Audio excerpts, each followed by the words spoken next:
Everyone, আশা করি আল্লাহর রহমতে সবাই ভালো আছেন। আজকে আমি কস্ট অ্যাকাউন্টিং থেকে চ্যাপ্টার 5 লেবার এটা থেকে আপনাদের অঙ্ক করাবো।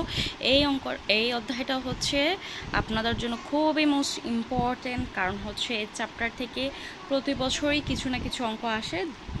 গত বছর এই অধ্যায় থেকে 4 মার্ক এসেছিল, এবার হচ্ছে 10 আউট অফ 14 আসতে পারে, ঠিক আছে। সো এই চ্যাপ্টারটা খুবই মোস্ট ইম্পর্টেন্ট, সো এটা আপনাদের পড়ার তালিকায় রাখতে পারেন। আর এই অধ্যায়টা ইজি, যারা হচ্ছে অঙ্ক ভালো পারেন তাদের জন্য একদমই ইজি।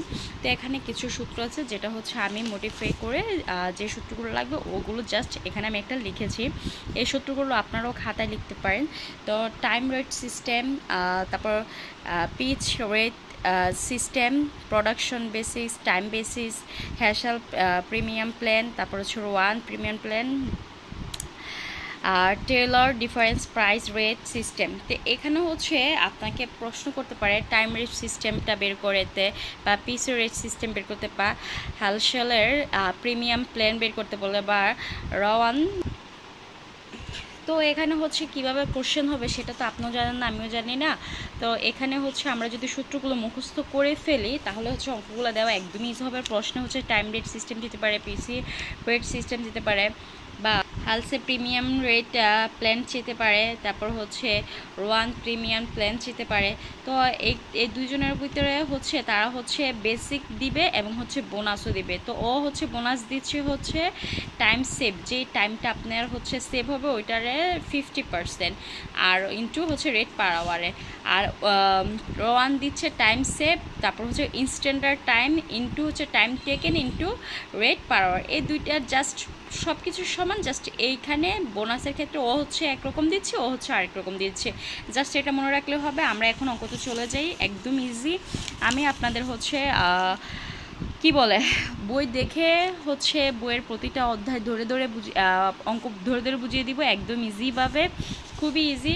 তো এই অঙ্কটা হচ্ছে আপনাদের যারা হচ্ছে 2025 সালে এক্সাম দেবেন তাদের জন্য মোস্ট একটা ইম্পর্টেন্ট প্রশ্ন। কি বলেছি, in a factory worker are allowed wages a guaranteed rate of টাকা 10 পার আওয়ার। মানে হচ্ছে একটা মজুরি হচ্ছে পার আওয়ার হচ্ছে 10 টাকা। ইন এ 60 আওয়ার উইক, মানে হচ্ছে 60 আওয়ার, প্রতি সপ্তাহে 60 ঘন্টা কাজ করতে হবে। A worker production 180 units of a product. একজন ওয়ার্কার হচ্ছে 180 ইউনিট প্রোডাক্ট উৎপাদন করতে পারে। Time allowance for each unit of production is 45 minute.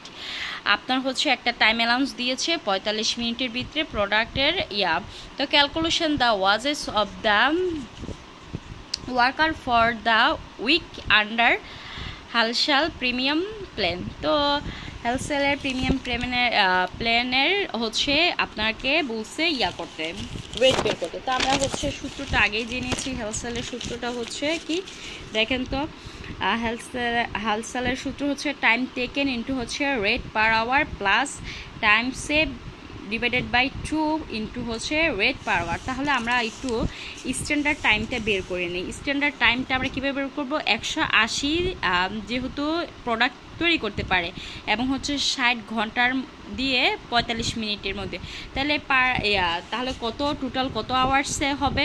তাহলে 45 মিনিটকে উপর রেখে 60 দিয়ে ভাগ করব, 180 দিয়ে গুণ করব, হবে 135 আওয়ার্স। তো স্ট্যান্ডার্ড টাইম হচ্ছে 135 আওয়ার্স, অ্যাকচুয়াল টাইম হচ্ছে 60 আওয়ার্স। টাইম সেভ, তো টাইম সেভ হচ্ছে কততে, আমাকে হচ্ছে 135 ঘন্টাতে কাজ করতে হবে, বাট আমি হচ্ছে 60 ঘন্টাতে কাজ সেরে ফেলেছি, তাহলে আমার 75 আওয়ার্স হচ্ছে টাইম বেঁচে গিয়েছে, ঠিক আছে।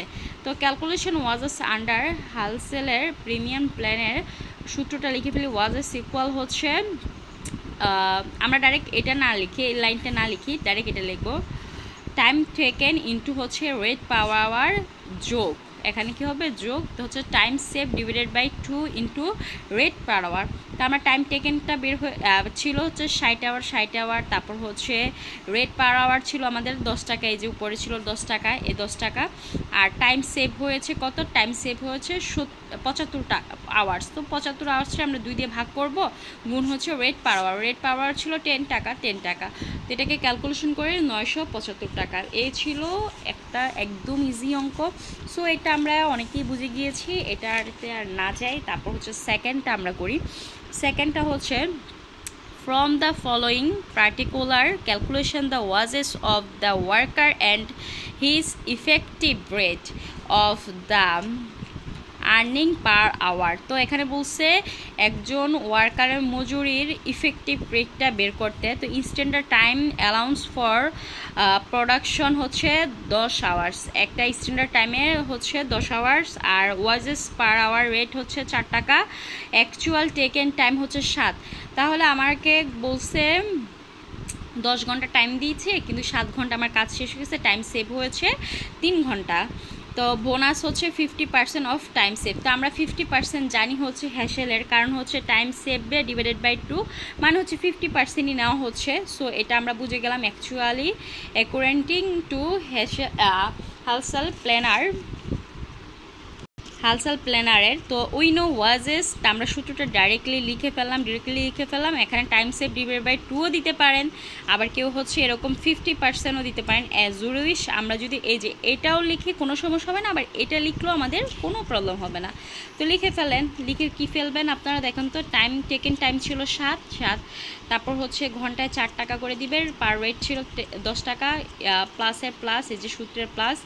এখানে ছিল টাইম সেভ হয়েছে আমাদের 10 ঘন্টা আমাকে কাজ করতে দিয়েছে, আমি কিন্তু 7 ঘন্টার কাজটা সেরে ফেলেছি, তাহলে 3 ঘন্টা সেভ। এই যে 10 থেকে 7 মাইনাস করলে আমাদের হবে 3, আর হচ্ছে গুণ 4 হচ্ছে পার আওয়ার 4 টাকা ছিল, আর 50% করে দিলে ক্যালকুলেশন করে দিলে 6 আছে। এটাকে আপনারা এভাবে করতে পারেন, time save 3 divided by 2 into হচ্ছে পার আওয়ার 4 এখানে দিয়ে ক্যালকুলেশন করলেও আপনার 6 আসবে। তো অ্যান্সার হচ্ছে 34। এখন আপনাদের কিন্তু এখানে বলেছি ইফেক্টিভ রেট বের করতে। ইফেক্টিভ আর্নিং পার আওয়ার বের করলে কীভাবে বের করবো, এটা ওয়াজেস থেকে অ্যাকচুয়াল টাইম টেকেনটা বাদ দিলে আপনার ইফেক্টিভ পার আওয়ার রেটটা বের হয়ে যাবে। সো এখানে ওয়াজেসটা আমরা বের করেছি কি 34 থেকে অ্যাকচুয়াল টাইম টেকেন ছিল আমাদের কত 7 আওয়ার্স। অ্যাকচুয়াল টাইম টেকেনটা হচ্ছে 7 আওয়ার্স। সো 7 দিয়ে যদি 34 ভাগ করে আমাদের পার রেট আসতেছে 4.86। এটাই ছিল ইফেক্টিভ রেট। তো এটাও আমরা ক্লিয়ারলি বুঝে ফেললাম। দেন হচ্ছে আমরা আরেকটা অঙ্কতে চলে আসি। Calculation the wages payable to a worker under হেলসেলে plan and Rowan plan from the following information. তো এখানে দুজনেরই হচ্ছে প্ল্যানে আমরা কাজ করব। তো স্ট্যান্ডার্ড টাইম অ্যালাউন্স হচ্ছে 10 আওয়ার্স, তারপর হচ্ছে টাইম টেকেন হচ্ছে 8 আওয়ার্স, নর্মাল ওয়াজেস পার রেট হচ্ছে 12 টাকা। তো সেভ টাইম কত, আমরা সেভ টাইমটা বের করে ফেলি। আমাদের 10 ঘন্টার কাজ 8 ঘন্টা হয়ে গেছে, 2 ঘন্টা হচ্ছে টাইম সেভ হয়েছে। 2 ঘন্টা যেহেতু সেভ হয়েছে, এখন হচ্ছে আমরা ক্যালকুলেশন করি। ফার্স্টে আমরা হেলসেপ প্ল্যানারটা করে ফেললাম। তো হেলসেপ প্ল্যানারটা আমরা করেছি। তো এই যে কেউ বলছে 50% দিয়েও করতে পারেন, কেউ হচ্ছে এভাবেও ক্যালকুলেশন করতে পারেন। তো আমার থেকে মনে হয় এটা ইজি ওয়ে। তো আমরা এভাবে করলাম, এই 50% আমরা চোখেও দেখলাম না, ঠিক আছে। এই তো এভাবে ক্যালকুলেশন করে আমরা হচ্ছে 108 পেয়ে গেলাম। এখন কিন্তু আমরা একটু নতুন ধাপে এসেছি। এতক্ষণ আমরা হচ্ছে করে এসেছি কার অঙ্কগুলা, কার সূত্র প্রয়োগ করেছি আমরা এতক্ষণ সব সময় করে এসেছি হ্যালসেলের সূত্রটা। এখন হচ্ছে ফার্স্ট টাইম আমরা রনের সূত্রটা প্রয়োগ করব। তো রনের সূত্রটা হচ্ছে একদম সহজ। আমরা এই লাইনটা লিখব না, জাস্ট ওয়াজেস লেখে অ্যাকচুয়াল টাইম টেকেন ইন্টু হচ্ছে per rate. Actual time taken ছিল 8 ঘন্টা, পার রেট হচ্ছে 12 টাকা। আমাদের time save divided by standard time, এখানে হচ্ছে এতটুকু পার্থক্য, time save divided by standard time, time taken into হচ্ছে রেট আওয়ার। এখানে আমরা জাস্ট সূত্রটা লিখে দিলাম। সূত্রটা লিখে আমরা এদিকে তাকাবো না, জাস্ট এগুলো লিখে ফেললাম। আমাদের মানগুলো লিখে আমরা ক্যালকুলেশন করে দিলাম। ক্যালকুলেশন চলে আসছে আমাদের রেজাল্ট। এই ছিল আজকের একটা প্রথম ক্লাস কস্ট অ্যাকাউন্ট থেকে চ্যাপ্টার 5 থেকে। নেক্সট হচ্ছে প্রবলেম 4 থেকে আমরা করাবো। আজকের ক্লাস এতটুকুই। নেক্সট ক্লাসের দেখার জন্য অবশ্যই চ্যানেলটাকে সাবস্ক্রাইব করে পাশে থাকতে হবে। আল্লাহ হাফেজ, সবাই ভালো থাকবেন।